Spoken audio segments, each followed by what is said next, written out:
Hello दोस्तों, मैं हूं दीपक मसीह और मेरा चैनल में आप सबका बहुत बहुत स्वागत है।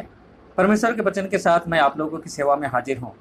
आज हम दानिएल चैप्टर 8 की सबसे लॉन्गेस्ट प्रोफेसी के बारे में स्टडी करने जा रहे हैं, जो हमें 14 पद में मिलता है।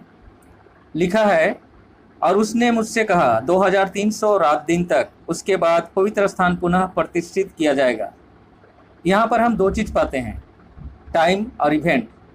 2300 रात दिन यह टाइम है और पवित्र स्थान पुनः प्रतिष्ठित किया जाएगा, यह इवेंट है। इवेंट को हम लोग बाद में समझेंगे, सबसे पहले इस समय को देख लेते हैं। दोस्तों, हम जानते हैं कि प्रोफेसी सिंबॉलिक भाषा में लिखा गया है और इसका लिटरल मीनिंग टोटली डिफरेंस होता है। यहाँ पर जो नंबर मिला है 2300 रात दिन, यह प्रोफेटिक टाइम है। इसका हमें लिटरल मीनिंग निकालना पड़ेगा। तो इसका कुल हमें इसी पुस्तक में, यहेजकेल की पुस्तक 4 अध्याय का 6 पद और नंबर की पुस्तक 14 का 34 में मिलता है। लिखा है, जब तू इन्हें पूरा कर ले तब तू दूसरी बार लेट जाना, परंतु इस बार दाहिने करवट और यहूदा के घराने का अधर्म अपने ऊपर उठाना। मैंने तेरे लिए 40 दिन ठहराए हैं, अर्थात प्रत्येक वर्ष के लिए एक दिन। अब इस फार्मूला को इस 2300 प्रोफेटिक टाइम के साथ हम लोग लागू करते हैं तो हमें मिलता है 2300 वर्ष। अब हमें खोजना है इसका बिगिनिंग पॉइंट। तो इसका बिगिनिंग पॉइंट हमें इसी पुस्तक के 9 अध्याय में मिलता है दोस्तों, और यह 9 अध्याय दानिएल की प्रार्थना के साथ शुरू होता है। अगर 21 पद से पढ़े तो कुछ इस तरह से लिखा हुआ है। दानिएल कहता है, और जब मैं प्रार्थना कर ही रहा था और अत्यंत थका हुआ था, उसी समय वह पुरुष जिब्राइल, जिसे मैंने पहले दर्शन में देखा था, संध्या के बलिदान के समय मेरे पास पहुंचा। उसने मुझे समझाया, मुझसे बातें की और कहा, हे दानिएल, मैं तुझे समझ के साथ बुद्धि देने आया हूँ। जब तू अनुनय विनय करने लगा तभी आज्ञा दी गई और मैं तुझे बताने आया हूँ, क्योंकि तू अत्यंत सम्मानित ठहरा है, इसलिए तू संदेश पर ध्यान दे और दर्शन को समझ ले। तो गाब्रियल यहाँ पर उस दर्शन का अर्थ बताने के लिए आया है दोस्तों। तो चलिए आगे देखते हैं कि गाब्रियल ने दानिएल को क्या बताया। जब हम 24 पद पढ़ते हैं तो कुछ इस तरह से लिखा हुआ है, तेरी प्रजा और तेरे पवित्र नगर के लिए 70 सप्ताह ठहराए गए हैं कि उनके अंत तक अपराध समाप्त हो, पाप बंद हो, अधर्म का प्रायश्चित किया जाए, सनातन काल की धार्मिकता स्थापित हो और दर्शन और नबूवत मुहरबंद हो और परम पवित्र का अभिषेक किया जाए। गाब्रियल यहाँ दानिएल को बोलता है कि 2300 वर्ष का जो समय है उसमें से 70 सप्ताह इजरायलियों को दिया गया है उनके प्रायश्चित के लिए, मन परिवर्तन के लिए। अब यहाँ पर हम 70 सप्ताह जो पाते हैं वह प्रोफेटिक टाइम है। इसे हमें कन्वर्ट करना है लिटरल मीनिंग में। तो सबसे पहले हमें सप्ताह को दिन में बदलना पड़ेगा। अगर दिन में बदलते हैं तो हमें मिलता है 490 दिन, और जब हम फार्मूला को लगाते हैं दिन और वर्ष का फार्मूला को, तो हम पाते हैं 490 साल। इसका अर्थ यही हुआ दोस्तों कि 2300 वर्ष में से 490 साल परमेश्वर ने इजरायलियों को मन परिवर्तन करने के लिए दिया। यह समय बहुत होता है दोस्तों, लेकिन अभी भी हमें इसका बिगिनिंग पॉइंट पता नहीं है। लेकिन जब हम 25 पद को पढ़ते हैं तो हमें इसका बिगिनिंग पॉइंट मिल जाता है। गाब्रियल कुछ इस तरह से एक्सप्लेन करता है, अतः तू समझकर जान ले कि यरूशलेम के पुनः निर्माण और बसाए जाने की आज्ञा निकलने से लेकर अभिषेक प्रधान के समय तक 7 सप्ताह और 62 सप्ताह होंगे। यानी यह प्रोफेसी शुरू होगा यरूशलेम के आज्ञा निकलने के समय से। अब हमें इतिहास में जाना पड़ेगा और खोजना पड़ेगा कि यरूशलेम, जिसे राजा नबूकदनेस्सर ने 586 बीसी में पूरी तरह से ध्वस्त कर दिया था, उसको बनाने की आज्ञा किसने और कब निकाली गई थी। जब हम एजरा की पुस्तक में जाते हैं दोस्तों तो हमें मिलता है किंग साइरस ने वह डिग्री निकाला था, और वह डिग्री 537 बीसी में निकाला था। लेकिन उस समय इजरायली लोग जेरूशलेम वापस नहीं गए। उसके बाद 520 बीसी में दारा राजा को साइरस का डिग्री मिला और उसने भी उस डिग्री को लागू किया, लेकिन इस बार भी इजरायली लोग जेरूशलेम वापस नहीं गए। इसी दारा राजा का ग्रांड सन था अर्तशश्ता, और उसने जब 457 बीसी में डिग्री निकाला जेरूशलेम को फिर से बनाए जाने के लिए, तब एजरा और नहम्याह के अगुवाई में 50,000 यहूदी जेरूशलेम वापस गए और उस मंदिर को फिर से बनाया। तो यहाँ पर हम पाते हैं कि जेरूशलेम के बसाए जाने की जो डिग्री निकाली गई थी वह 457 बीसी है।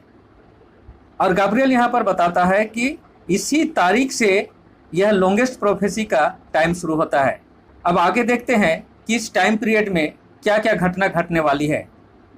तो चलिए 25 पद को और एक बार पढ़ते हैं और जानते हैं कि इसमें क्या क्या घटना मेंशन किया गया है। गैब्रियल कहता है, अतः तू समझकर जान ले कि यरूशलेम के पुनः निर्माण और बसाए जाने की आज्ञा निकालने से लेकर अभिषिक्त प्रधान के समय तक 7 सप्ताह और 62 सप्ताह होंगे। यहाँ पर 2 समय और दिया गया है, वो भी प्रोफेटिक टाइम है, 7 सप्ताह और 62 सप्ताह। अब इसे भी हमें लिटरल मीनिंग में चेंज करना है। 7 सप्ताह का मतलब है 49 डेज, और जब इसको लिटरल मीनिंग में कन्वर्ट करते हैं तो हमें मिलता है 49 ईयर्स। और दूसरा पॉइंट इसके बाद काउंट होता है वो है 62 सप्ताह। और 62 सप्ताह को हम लिटरल मीनिंग में कन्वर्ट करते हैं तो सबसे पहले हमें इसे दिन में कन्वर्ट करना पड़ता है, तब हमें मिलता है 434 दिन, और इसका एक्चुअल अर्थ हुआ 434 साल। तो चलिए हम उस पॉइंट को देखते हैं कि यह हमें कहाँ लेकर जाती है। तो हमारा बिगनिंग पॉइंट है 457 बीसी। इस 457 बीसी से 49 ईयर्स हम लोग एडी की तरफ चलते हैं तो हमें मिलता है 408 बीसी। अब 408 बीसी से हमें एडी की तरफ चलना है 434 साल, और जब हम 434 साल एडी की तरफ चलते हैं तो हमें मिलता है 27 एडी। और गैब्रियल ने इससे पहले बताया था कि 490 साल इजरायलियों को दिया गया है। यदि हम 457 बीसी से 490 साल एडी की तरफ चलते हैं तो हमें मिलता है 34 एडी। तो दोस्तों हमें यहाँ पर 3 पॉइंट मिला। अब इस प्रत्येक पॉइंट में कुछ ना कुछ घटना है, तो क्या क्या घटने वाला है चलिए उसको 1 बाय 1 देखते हैं, क्या एग्जैक्टली वैसे ही घटा। तो चलिए इसको समझने के लिए 25 पद को एक बार फिर से पढ़ते हैं। गैब्रियल बताता है, अतः तू समझकर जान ले कि यरूशलेम के पुनः निर्माण और बसाए जाने की आज्ञा निकालने से लेकर अभिषिक्त प्रधान के समय तक 7 सप्ताह और 62 सप्ताह होंगे। तो पहला पड़ाव 7 सप्ताह यानी 49 ईयर्स है। ये जेरूशलेम के निर्माण करने के लिए समय दिया गया था, और इसका प्रूफ हमें न्यू टेस्टामेंट में मिलता है, क्योंकि यीशु जिस समय प्रचार कर रहा था उस समय जो मंदिर था वही मंदिर था दोस्तों जिसे इजरायलियों ने रिबिल्ड किया था। जब हम यूहन्ना लिखित सुसमाचार 2 अध्याय में जाते हैं तो इसी मंदिर की चर्चा यहूदी लोग कर रहे थे। जब यीशु ने कहा इस मंदिर को ढा दो और मैं इसे 3 दिन में फिर खड़ा कर दूंगा, इस पर यहूदियों ने कहा इस मंदिर को बनाने में 46 वर्ष लगे, क्या तू इसे 3 दिन में खड़ा कर देगा? यहूदियों का स्टेटमेंट यहाँ पर हमें मिलता है, और वो लोग बोलते हैं कि उस मंदिर को बनाने में 46 ईयर लगे। यहाँ पर वह समय काउंट नहीं किया गया है जब इस मंदिर को बनाने के लिए जो सामग्री इकट्ठा किए जा रहे थे, यानी जब से काम शुरू हुआ, यानी परमेश्वर ने 49 ईयर्स दिए थे इस जेरूशलेम और मंदिर को रिबिल्ड करने के लिए, और उसी एक समय में एग्जैक्टली 408 बीसी में यह कंप्लीट हुआ। अब अगली घटना है 434 साल के बाद 27 एडी में होना है, और इसके बारे में 24 का लास्ट पद कहता है, और परम पवित्र का अभिषेक किया जाए, यानी किसी परम पवित्र का अभिषेक होना है। तो चलिए 27 एडी में जाते हैं और देखते हैं कि वहाँ पर कौन परम पवित्र का अभिषेक हुआ। जब हम लूका लिखित सुसमाचार 3 अध्याय में जाते हैं और उसका 1 पद को पढ़ते हैं तो हमें एक इन्फॉर्मेशन मिलता है। लिखा है तिब्रियुस कैसर के शासन काल के 15वें वर्ष में। तो दोस्तों रोम का इतिहास एक्यूरेट यह बताती है कि तिब्रियस सीजर राजा बना 12 एडी में। जब हम 3 अध्याय को पढ़ते हैं तो यहाँ पर कहता है उसका शासन का 15वां वर्ष है। अगर 12 से हम 15 जोग करते हैं तो हमें मिलता है 27 एडी। अब इस 27 एडी में क्या विशेष घटना घटा उसको हम 21 और 20 पद में पाते हैं। लिखा है ऐसा हुआ कि जब सब लोगों ने बपतिस्मा लिया तो यीशु ने भी बपतिस्मा लिया, और जब वह प्रार्थना कर रहा था तो आकाश खुल गया। तब पवित्र आत्मा कबूतर की देह के रूप में उस पर उतरा, और यह आकाशवाणी हुई, तू मेरा प्रिय पुत्र है मैं तुझसे अत्यंत प्रसन्न हूँ। तो दोस्तों यहाँ पर हम परम पवित्र का अभिषेक देखते हैं और यह यीशु के बारे में है। यही यीशु दानियल को अपने बपतिस्मा से 500 साल पहले एग्जैक्ट डेट और ईयर बता दिया। अब अगली पड़ाव है 34 एडी। 34 एडी में क्या हुआ था? 34 एडी में स्थिफनुस को यहूदियों लोगों ने पथराव करके मर्डर किया था और यह वही समय था दोस्तों जब इनका 490 साल का जो अनुग्रह और ग्रेस का पीरियड था समाप्त हो जाता है और as a chosen nation Israeli people reject कर दिए जाते हैं और यहीं से परमेश्वर का सुसमाचार जेंटाइल लोगों तक पहुंचता है।